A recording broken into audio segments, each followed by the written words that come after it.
ವ್ಯಕ್ತಿಯೊಬ್ಬ ತನ್ನ ಪ್ರಿಯತಮೆಯ ಬಾಯಿಗೆ ಜಿಲೆಟಿನ್ ಕಡ್ಡಿ ಇಟ್ಟು ಸ್ಫೋಟಿಸಿ ಹತ್ಯೆಗೈದ ಘಟನೆ ಮೈಸೂರಿನ ಸಾಲಿಗ್ರಾಮ ತಾಲೂಕಿನ ಬೇರಿಯಾ ಗ್ರಾಮದಲ್ಲಿ ನಡೆದಿದೆ.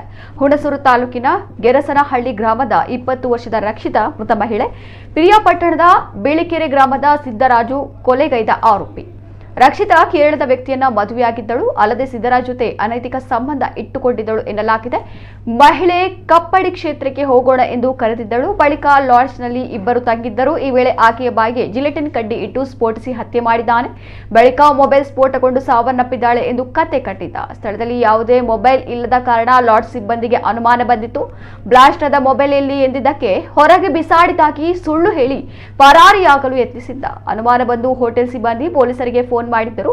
ಸ್ಥಳಕ್ಕೆ ಬಂದ ಪೊಲೀಸರ ಬಳಿ ಅಸಲಿ ವಿಷಯವನ್ನ ಸಿದ್ದರಾಜು ಹೇಳಿದ್ದಾರೆ. ಈ ಸಂಬಂಧ ಸಾಲಿಗ್ರಾಮ ಪೊಲೀಸ್ ಠಾಣೆಯಲ್ಲಿ ಪ್ರಕರಣ ದಾಖಲಾಗಿದೆ.